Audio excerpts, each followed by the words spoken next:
हमारा मुल्क भारत एक ऐसा मुल्क है कि यहाँ पर मुख्तलिफ़ मज़ाहिब के लोग रहते हैं और कॉन्स्टिट्यूशन ऑफ इंडिया ने हर एक को अपने रिलीजियन के अकॉर्डिंग प्रैक्टिस करने की आज़ादी दी है, राइट दिया है।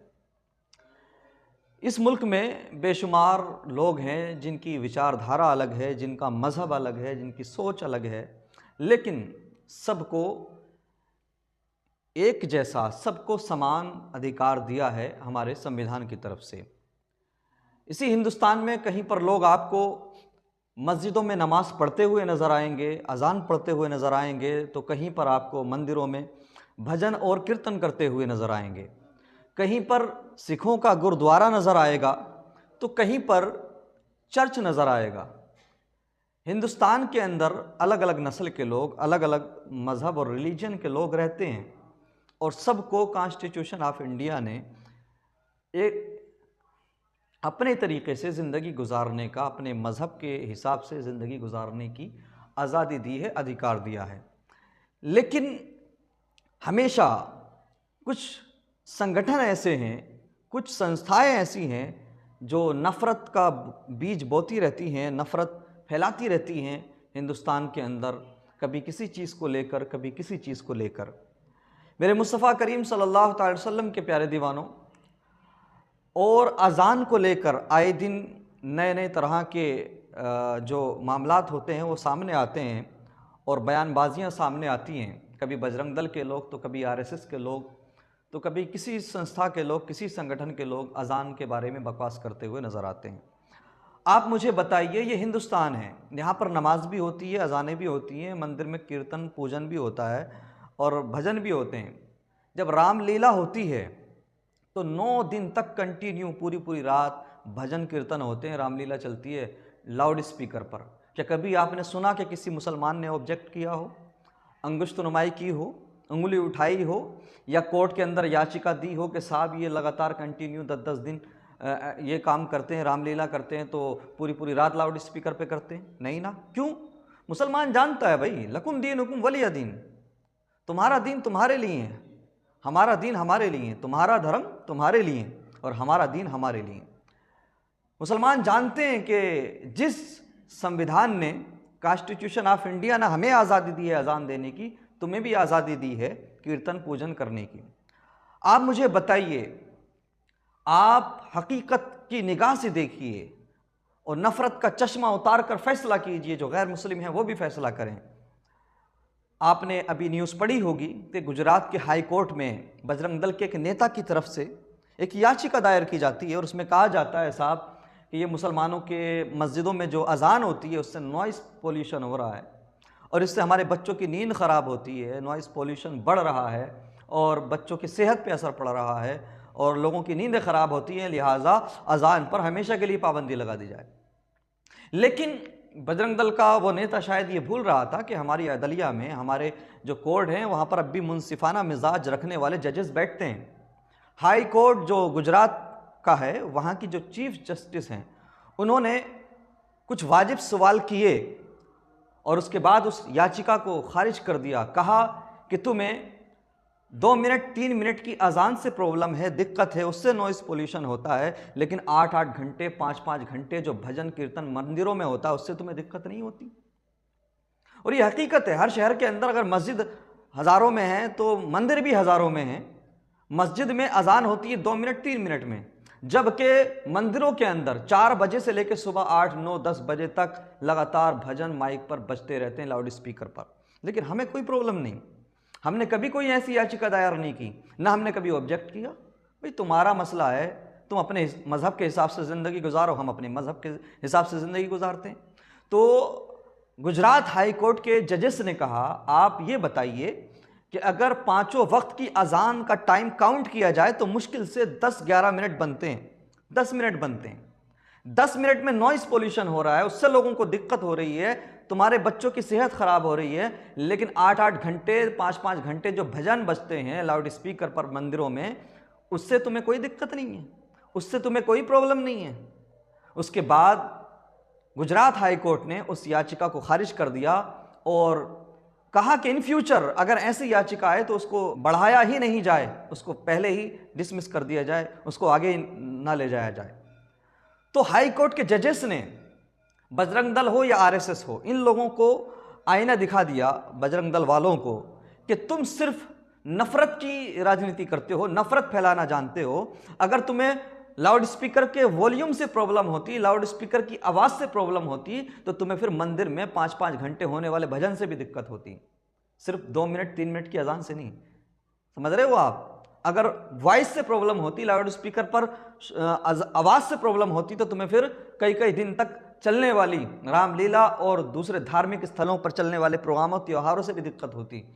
लेकिन सिर्फ तुम्हें अजान से दिक्कत है, इसका मतलब ये है कि तुम्हें आवाज़ से नहीं बल्कि अजान से दिक्कत है। तुम्हें एक विशेष समुदाय से प्रॉब्लम है, तुम्हें एक विशेष धर्म से नफरत है। हमारे जजेस ने, मैं उनको सलाम पेश करता हूँ और उनको इसके लिए सैल्यूट करता हूँ कि उन्होंने हमारे हिंदुस्तान की तहजीब और हमारे हिंदुस्तान के आइन की हिफाजत करते हुए मुस्बत कदम उठाया और ऐसे लोगों को सबक सिखाया जो लोग हमारे मुल्क में, भारत में नफरत फैलाना चाहते हैं।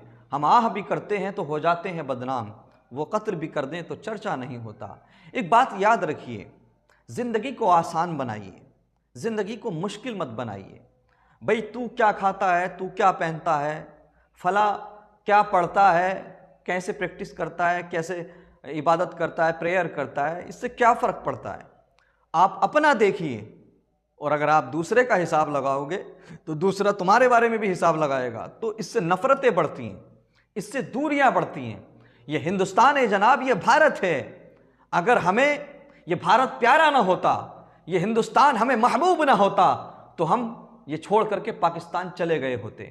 हमारे अजदाद ने यहीं पर रहने का और यहीं पर बसने का और यहीं की मिट्टी में दफन होने का फैसला करके दुनिया वालों को पैगाम दे दिया कि हम पैदा भी हिंदुस्तान में हुए थे और मरने के बाद में यहीं की मिट्टी में दफन होंगे।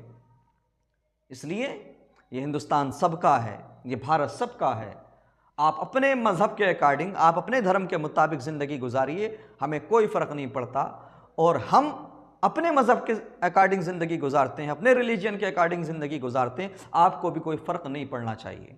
तो मैं उन लोगों से कहूँगा जो नफ़रत पसंद नहीं बल्कि हकीकत पसंद लोग हैं, चाहे वो मुसलमान हों या दूसरे धर्म के हों, सनातन धर्म के हों, एक बात याद रखिए, ये जो कभी अजान पर कीचड़ उछाला जाता है, तो कभी किसी चीज़ पर, नमाज अगर कोई ट्रेन में पढ़ ले ना, अगर कोई नमाज ट्रेन में पढ़ ले तो बवाल खड़ा कर दिया जाता है। उसी ट्रेन के अंदर नंगा नाच किया जा रहा है, भद्दी और बेहुदा रील्स बनाई जा रही हैं, अश्लीलता से भरपूर वीडियोस बनाई जा रही हैं, अश्लीलता का नंगा नाच ट्रेनों के अंदर देखने को मिल रहा है, रील्स बनाई जा रही हैं, लड़कियां रील्स बना रही हैं, तब किसी को कोई प्रॉब्लम नहीं होती। लेकिन अगर उसी ट्रेन के अंदर 2 रकात अगर कोई नमाज पढ़ ले तो साहब हंगामा हो जाता है, लोग जो है ऑब्जेक्ट करने लगते हैं, लोग तरह तरह की बातें करने लगते हैं। देखिए ऐसा है, एयरपोर्ट से लेके स्टेशन तक हर जगह पर, और बिलखुसूस एयरपोर्ट पर प्रेयर रूम होता है, नमाज के लिए भी जगह होती है, प्रेयर के लिए भी जगह होती है। यार अगर कोई पढ़ रहा है नमाज या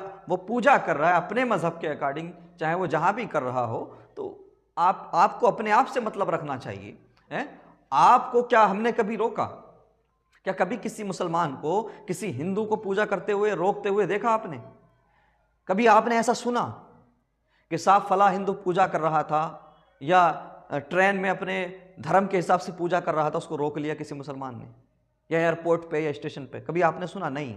अमा हकीकत ये है, जो जहाँ से ये निज़ाम चलाया जाता है ना, जो पुलिस स्टेशन हुआ करते हैं हमारे भारत के अंदर, हमारे हिंदुस्तान के अंदर, समझ रहे हो आप, जो पुलिस स्टेशन हुआ करते हैं ना, कोई हिंदुस्तान का और बिलखुसूस उत्तर भारत का कोई पुलिस स्टेशन ऐसा नहीं होगा जिसके अंदर मंदिर मौजूद ना हो। बताइए आप हमें। लेकिन मुसलमान फिर भी ऑब्जेक्ट नहीं करते, मुसलमान फिर भी नहीं करते। अगर पुलिस डिपार्टमेंट में कोई मुसलमान दाढ़ी रख ले तो उसे जो है टारगेट कर लिया जाता है और उसे ये ऑर्डर दिया जाता है कि भाई आप अगर सर्विस करना चाहते हैं तो आपको दाढ़ी नहीं रखना होगी।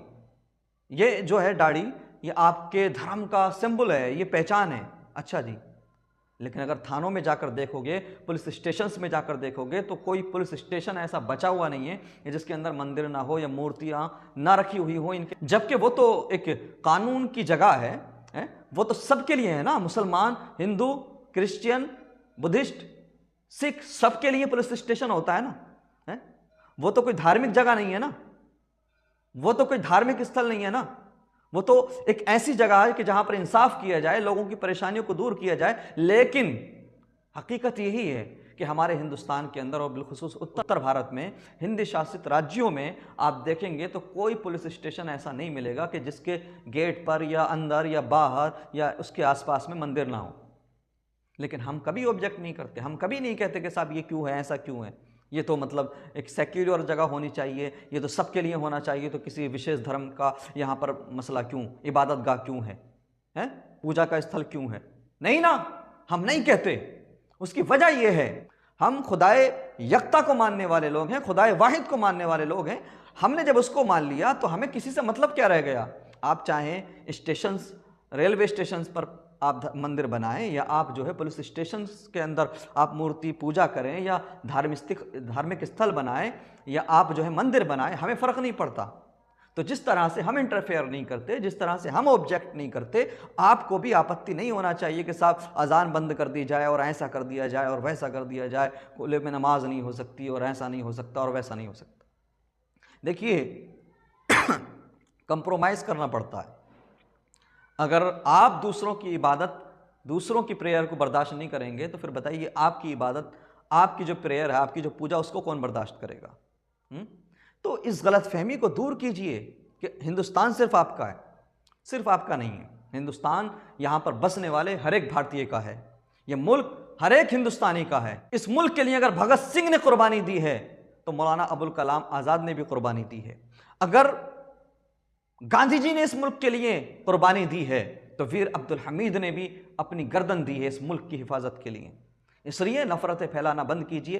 बहरहाल वो बजरंग दल के नेता ने जो याचिका दायर की गुजरात हाई कोर्ट में, उसको खारिज किया गया और उसके बाद बजरंग दल वाले दौड़ते हुए नजर आए और कोई जवाब न दे सके, कोई जवाब दे भी नहीं सकते थे। जब रेस्पेक्टेड जजेस की तरफ से ये कहा गया कि बताइए, अगर तुम्हें पूरे 5 वक्त में कुल मिलाकर 10 मिनट होने वाली अजान से दिक्कत है तो फिर मंदिरों में 8-8 घंटे जो भजन कीर्तन पूजा होती है, लाउड स्पीकर पर जो भजन चलते, उसका क्या?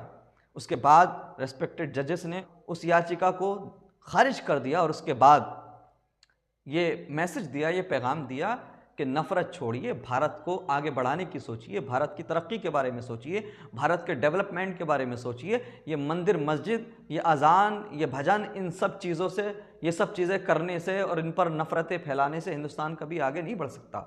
हिंदुस्तान की तरक्की इन चीज़ों से नहीं हो सकती। आप बताइए मुझे, मंदिर मस्जिद उन मज़हब के हिसाब से जो गैर मुस्लिम है उनके लिए मंदिर बहुत अहमियत का हामिल है, जो मुसलमान है उनके लिए मस्जिद अहमियत की हामिल है। तो जिसका जो धर्म है उसको उसके हिसाब से प्रैक्टिस करने की आज़ादी संविधान ने दी है। तो आपको भी, किसी को भी कोई आपत्ति नहीं होना चाहिए। हमें भी किसी से किसी तरह की कोई आपत्ति नहीं है। वो चाहे जहाँ मंदिर बनाए, जैसे पूजा करे, लाउड स्पीकर पे करे या बिना लाउड स्पीकर के करे, और वैसे ही आपको भी ये अधिकार नहीं है कि आप हमारी अजान पर बकवास करें। और याद रहे, ये वो मुबारक अजान है कि एक तहकीक के मुताबिक एक मुल्क में अजान बंद होती है तो दूसरे में शुरू हो जाती है, दूसरे में शुरू होती है, तीसरे में शुरू हो जाती है, तीसरे में ख़त्म होती है, चौथे में। इस तरह से अगर कैलकुलेट किया जाए तो 24 घंटे में पूरी दुनिया में अजान हर सेकंड, हर लम्हा होती रहती है। तो ये आप नहीं रोक सकते, आपका ये ख्याल गलत है। और दूसरी सबसे अहम चीज़ ये है कि जिस मुल्क में आप रहते हैं उसके आइन ने, उसके कॉन्स्टिट्यूशन ने, उसके संविधान ने ये हक़ दिया है कि जिसका जो मज़हब है वो उसके हिसाब से ज़िंदगी गुजार सकता है। अल्लाह तबारक व तआला हमारे मुल्क प्यारे भारत को तरक्की अता फ़रमाए और यहाँ पर बसने वाले इंसानों को आपस में इत्तिफ़ाक़ और इत्तिहाद के साथ रहने की तौफ़ीक़ अता फ़रमाए। व आख़िर दावाना अल्हम्दुलिल्लाहि रब्बिल आलमीन व मा अलैना इल्लल बलाग़।